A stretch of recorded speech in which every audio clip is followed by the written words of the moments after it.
maestría en educación es una maestría muy interesante porque tiene la gran riqueza de que es multidisciplinaria.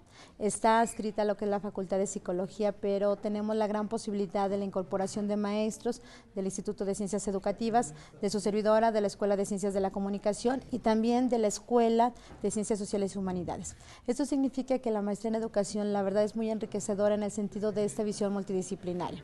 Y en este momento, bueno, varios de los compañeros que estamos ahí hemos realizado una serie de proyectos que han dado como resultado, por ejemplo, un libro muy reciente que se llama Sustentabilidad, Educación, Comunicación y Medio Ambiente, que es un libro electrónico en donde se está viendo lo que es la sustentabilidad desde la perspectiva de la comunicación y la educación.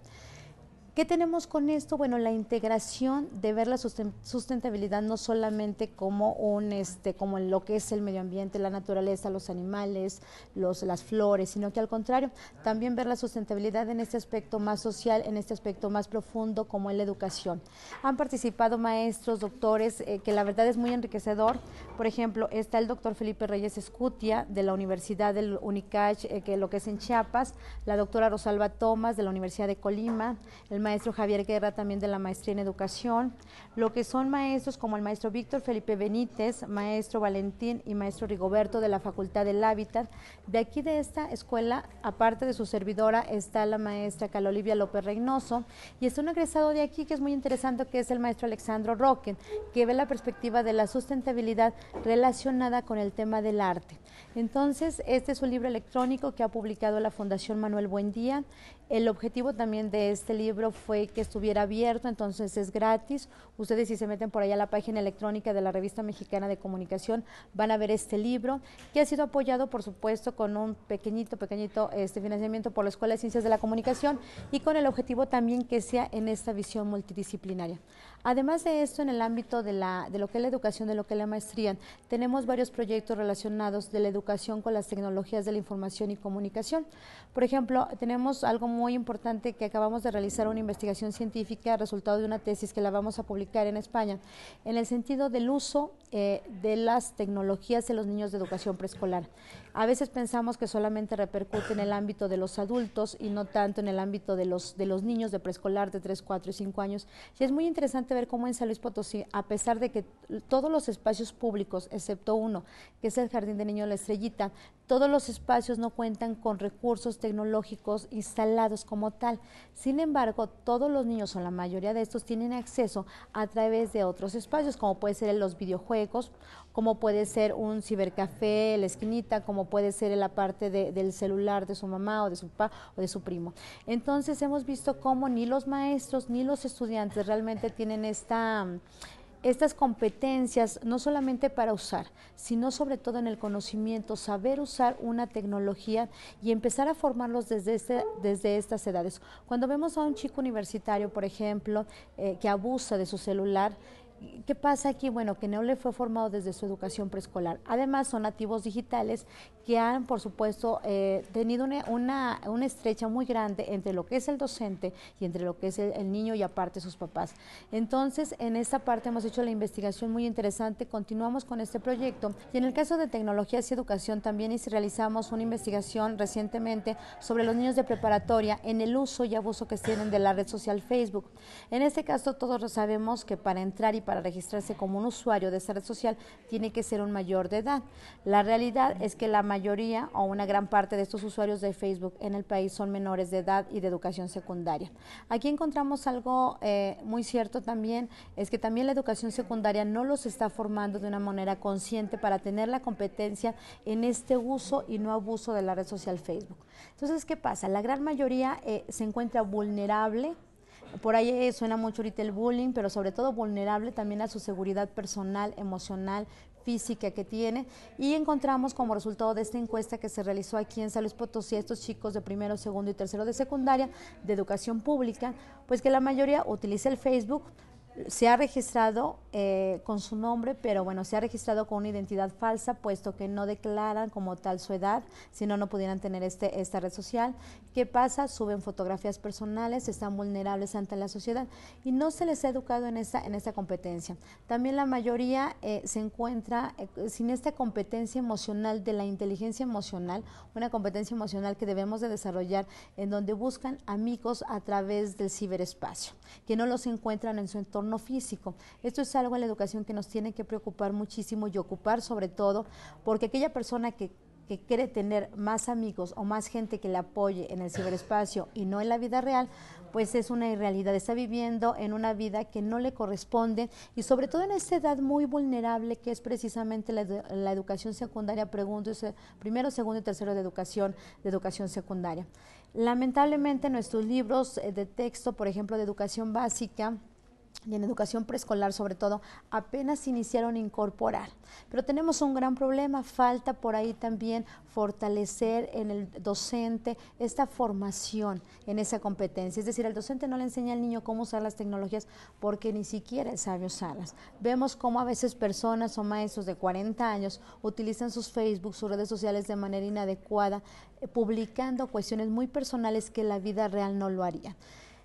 En educación básica, que es primaria, y en educación secundaria continuamos con este patrón y es ahí donde debe de continuar precisamente esta línea de investigación, estos proyectos de investigación, esta línea de estudio y sobre todo finalmente aportar desde el conocimiento científico que utilizamos a lo que es las instituciones públicas, elementos precisamente para que tomen acciones en estos temas tan específicos. Este es un gran reto porque, bueno, mientras los chicos son nativos digitales, mientras otros son inmigrantes digitales, mientras otros son indigentes digitales, tenemos la realidad de que es una tecnología que no podemos abandonar, que no podemos quitar, que la tenemos ahí, y en esa competencia es que hay que formarlos. Nuestros niños a lo mejor de 3, de 2 años utilizan la tableta de una manera tan sencilla, tan lógica para ellos, pero no solamente es utilizarla, ahora también es aprovecharla. Y es ahí donde tal vez hay que apostarle. Hay países como Suiza o Suecia, donde el Xbox no solamente es para jugar lo que estamos acostumbrados aquí en México, pues juegos desde bélicos hasta no bélicos, pero sobre todo aprovecharlos a la parte de educación un poquito más lúdica, un poquito más entretenida, para ellos sí es la forma. Decía por ahí, hemos trabajado mucho sobre esto, que como pues hay muchísimos que no tienen acceso a estas tecnologías, sin embargo, la gran mayoría sí tiene acceso, por ejemplo, de uno que es el teléfono. Y a través del celular es esta parte también de distracción que se tiene, y vemos ahora como a veces en una clase, como en una sesión, se olvida precisamente de lo que se está haciendo porque se quiere vivir en ese otro espacio, se quiere salir de una realidad. Y en términos generales estos serían los proyectos. Yo los quiero invitar a que consulten que se los voy a mostrar aquí, que esté en la página de la Revista Mexicana de Comunicación, retomando un poquito qué es lo que les mencioné al inicio, que es este libro sobre sustentabilidad, comunicación, educación y medio ambiente. Ojalá que lo puedan consultar. Hay reflexiones muy interesantes desde diversas perspectivas. Por ejemplo, en el capítulo que presenta su servidora es un análisis que se hizo descriptivo en torno a los niños y a los adultos.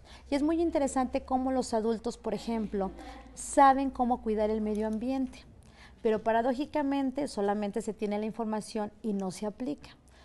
Contrariamente a los niños, por ejemplo, saben cuidar el medio ambiente, pero sobre todo lo aplican.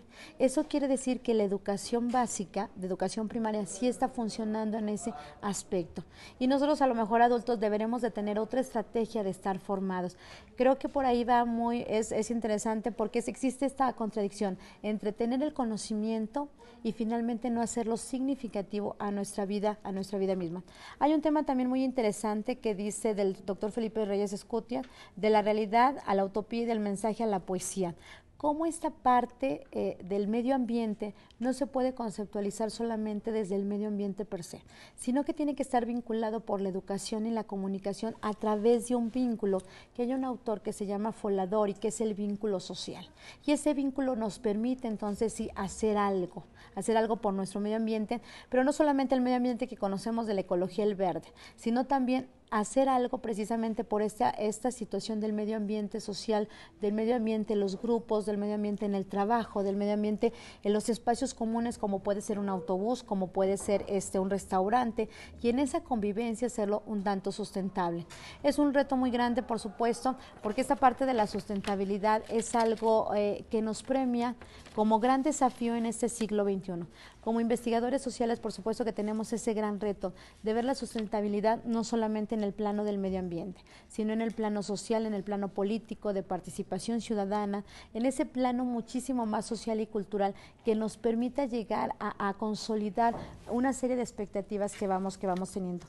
Y en general esa serían esa parte de las investigaciones que hemos realizado en torno a la educación y el medio ambiente, sin olvidar que bueno, también continuamos con otra línea aquí en la Escuela de Ciencias de Comunicación, que es la línea de educación, que es la línea, perdón, de periodismo y nuevas tecnologías, que se llama el ciberperiodismo. Este año 2014 se cumplen 20 años en que se instala el primer cibermedio en Internet, y eso nos hace también tener muchísimos proyectos de investigación sobre cómo esta red de Internet, que es la más usada, ha permitido precisamente una revolución en la forma de transmitir la información de actualidad y la opinión que es necesaria para tomar decisiones en la vida diaria. Entonces continuamos con esa parte, pero aquí lo que se adopta es que ya el nuevo programa de educación preescolar sí lo contempla. El problema está que solo lo contempla en la generalidad y no lo contempla en las acciones particulares, en las estrategias básicas. También tenemos el problema que hay muchos docentes, la gran mayoría, ahorita no te puedo decir el número exacto, pero sí la gran mayoría, que tienen acceso a nuevas tecnologías y solamente puede ser el Word, por ejemplo, como paquete, y tienen acceso solamente a lo que es su celular. Pero decir están aprovechando, no. Entonces el niño supera en muchas ocasiones al maestro, y a su vez el maestro no cuenta con las herramientas. Hay programas por ahí, un programa de habilidades digitales que ha penetrado precisamente, que es de la CEGIA, que ha penetrado en el docente, pero finalmente, por ejemplo, un docente de 50 años es difícil que le apueste, que logre si nunca ha utilizado una computadora o muy poco la ha empleado. Pues aquí se habla precisamente de un equilibrio sustentable, precisamente relacionado con la parte de la sustentabilidad. Un niño que pasa más de una hora frente a una computadora, frente a una tableta o con el celular jugando, bueno, hasta ahí, porque si no sería un exceso. Después tiene que jugar, después tiene que ver a lo mejor una película, después tiene que ir al cine, tiene que leer un libro. Aquí es la parte de la sustentabilidad. Si se pasa, por ejemplo, el promedio de televisión vista al día por un ciudadano mexicano es de 4 horas, en promedio, sacando promedios generales. Eso quiere decir que la persona no salió, no convivió, no hizo otra cosa. Entonces, desde ese punto de vista, un niño también tiene que enfocarse predominantemente a hacer un sustentable su vida y que nosotros se lo hagamos. Porque lo más fácil como papá es darle la tableta, lo más fácil como papá es darle el juego.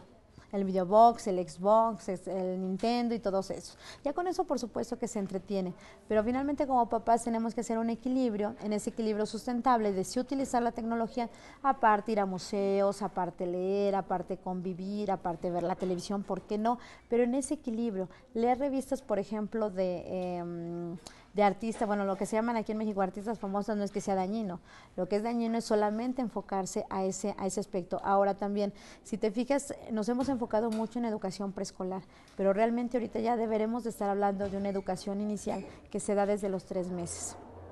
Esta es una parte donde las guarderías tienen que desarrollar realmente la secretaría programas específicos porque desde ahí se le está formando al niño.